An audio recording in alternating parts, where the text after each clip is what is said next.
নমস্কার, শুভ সকাল জানিয়ে দিনটা শুরু করছি। আশা করছি সকলেই ভালো আছেন। আমিও ভালো আছি। ঘুম থেকে উঠলাম এই একটু আগে। ঘড়িতে তো দেখতেই পেলেন ৫টা বাজছে। এখন বাইরের দেখুন বেশ অন্ধকার, এখনও আলো ফোটেনি। আমি এখন উঠেছি আসলে মেয়ের স্কুলের টিফিনটা তৈরি করব বলে। আজ তো শনিবার, মন্দিরও যাব। সেই জন্য যত তাড়াতাড়ি পারি কাজগুলো শেষ করবার চেষ্টা করব বলেই একটু তাড়াতাড়ি করেই ওঠা। ওর জন্য আজকে টিফিনে তৈরি করব পরোটা আর আলুর তরকারি, পেঁয়াজ দিয়ে করে দেবো।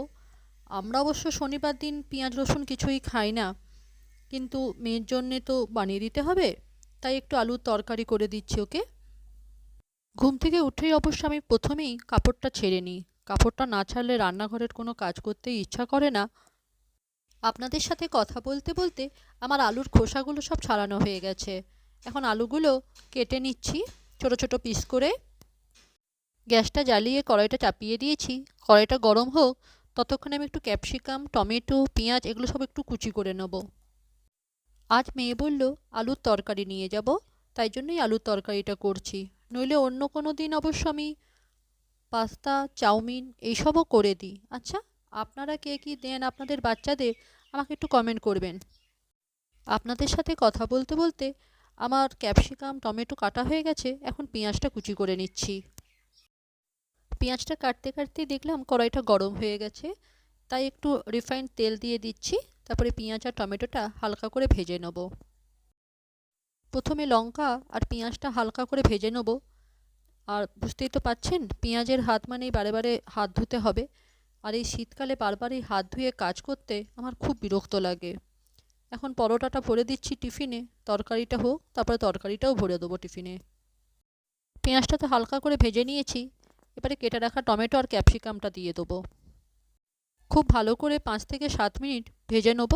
তারপর তাতে নুন, হলুদ, একটু ম্যাগি মশলা সব দিয়ে ভালো করে ভেজে নেব। তারপরে দিয়ে দেবো একটু টমেটো সস আর আলু কুচিটা। খুব ভালো করে নেড়ে চেড়ে একটু ধনেপাতা দিয়ে নামিয়ে নেব, তাহলেই হয়ে যাবে আমার তরকারিটা। আমার তরকারিটা হয়ে গেছে।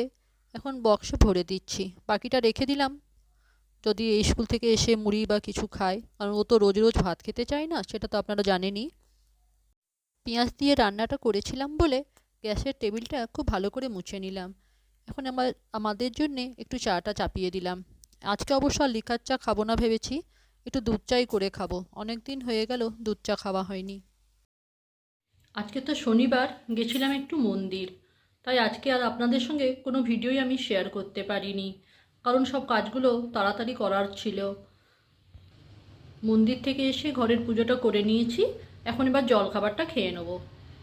এদিকে চালটা ভিজিয়ে দিলাম, আর এদিকে একটু পোস্ত ভিজিয়ে দিলাম।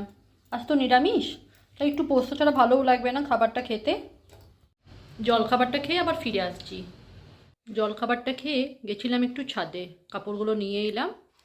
আর চুলটাও এখন ভিজে আছে বলে একটু দাঁড়িয়েও ছিলাম ছাদে। এবার দেখি রান্নাটা চাপাই। আজ একটু সেদ্ধ ভাত করব, আজ আর খিচুড়ি করব না। গ্যাসের একদিকটাতে একটু আলু সেদ্ধ চাপিয়ে দিয়েছি, আর এইদিকে ভাতের জলটাও গরম হয়ে গেছে, তাই চালটা দিয়ে নাড়িয়ে নিচ্ছি। ভালো করে নেড়ে ঢাকা দিয়ে দিলাম। এদিকে আমার আলুটা সেদ্ধ হয়ে গেছে, বার করে রাখি ঠান্ডা হোক, তারপরে মেখে নেব। এখন একটু মুসুরির ডাল সেদ্ধ চাপাবো, তাতে হলুদ দেবো না, একটু নুন আর একটু তেল দিয়েই চাপিয়ে দেবো। ডালটা নিতে গিয়ে দেখলাম রান্নাঘরে যে কোটোতে আমি ডাল রাখি, সে ডালটা বাড়ন্ত হয়ে গেছে। তাই ভাবলাম তাহলে ডালটা বার করে নিই কোটোতে, একবারই ঢেলেও রেখে দেবো। আর বাকি রান্নাঘরে যেটা আমি রাখি কোটোতে, সেটাতেও একটু ঢেলে রেখে দিই। এই মাত্র আমার রান্নাটা শেষ হলো। ঘড়িতে 1টা বাজতে 5 মিনিট হলো। আপনাদের তো আগেই বলেছিলাম আজকে সব সেদ্ধ রান্না করব। এই যে এইদিকে পোস্তটা বেটে নিয়েছি, তেল আর লঙ্কা মাখিয়ে নিয়েছি, একটু নুন দিয়েছি। এদিকে ভাত করেছি, অনেক দিন হয়ে গেল ফ্যান ভাত খাইনি বলে আমার জন্য একটু রেখেছি। আর এদিকে আলু সেদ্ধ করেছি লঙ্কা দিয়ে, লঙ্কাটাকে ভেজেছি, শুকনো লঙ্কাটাকে সেটাতেই মাখিয়েছি। এদিকে একটু ডাল সেদ্ধ। খাবার সময় গরম গরম পাঁপড় ভেজে নেব। কড়াইটা থাকুক, পাঁপড় ভাজবো, তখন কাজে লেগে যাবে। বাকি আমার অনেকগুলোই এই যে বাসন জড়ো হয়ে গেছে অল্প স্বল্প, সেগুলো ধুয়ে নিই।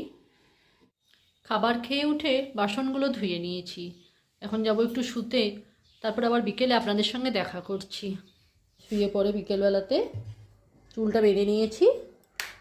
এখন এসছি রান্নাঘরে, একটু চাটা চাপিয়ে দেবো। মেয়ে এখনও শুয়ে আছে, ওঠেনি। একটু পরে ওকে ডাকবো, চাটা হয়ে যাক। বসিয়ে দিলাম চাটা হোক। কাপড়টা ছেড়ে এসে গেছি, সন্ধেটা দিয়ে দিই। সন্ধে লেগে গেছে দেখুন, 5:30 বাজতে চললেও। সন্ধেটা দিয়ে আবার ফিরে আসছি। এইমাত্র সন্ধে দিয়ে উঠলাম। আজকে রাতের ভেবেছি একটু পাটিসাপটা করব, তাই কর্তামশাইকে বলেছিলাম একটু খোয়া আনতে। তো খোয়া তো পাইনি আজকে রাতে। একটু পেড়া নিয়ে এসছে, একটু দুধ দিয়ে ভালো করে গলিয়ে নেব। এদিকে একটু ময়দা, সুজি, নুন, বেকিং সোডা সব একসঙ্গে মিশিয়ে নিয়েছি। বেকিং সোডাটা অবশ্য পরে দিলাম। আর এদিকে এই পুরটাকেও তৈরি করে নিয়েছি। বাটিতে একটু তেল বার করে নিয়েছি। গ্যাসটাকে অন করে দিয়েছি, তাওয়াটা গরম হোক, বানিয়ে নেব।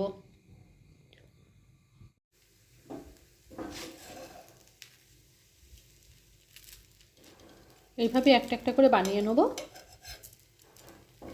আমি জানি আপনারা জানেন পাটিসাপটা করতে। আপনারা কিভাবে বানান আমাকে কমেন্ট করে জানাবেন। আমার তো যখনই খেতে মন হয় একটু পাটিসাপটা, আমি এইভাবেই তৈরি করে ফেলি। কখনো যদি নারকেল থাকে তাহলে নারকেলের পুরও তৈরি করি। আজকের মতন তাহলে ভিডিওটা আমি এখানেই শেষ করছি। আশা করছি ভালো লাগবে। ভালো লাগলে লাইক করবেন, শেয়ার করে দেবেন এবং কমেন্ট করে জানাবেন আপনাদের কেমন লাগছে আমার ভিডিওগুলো। শুভরাত্রি।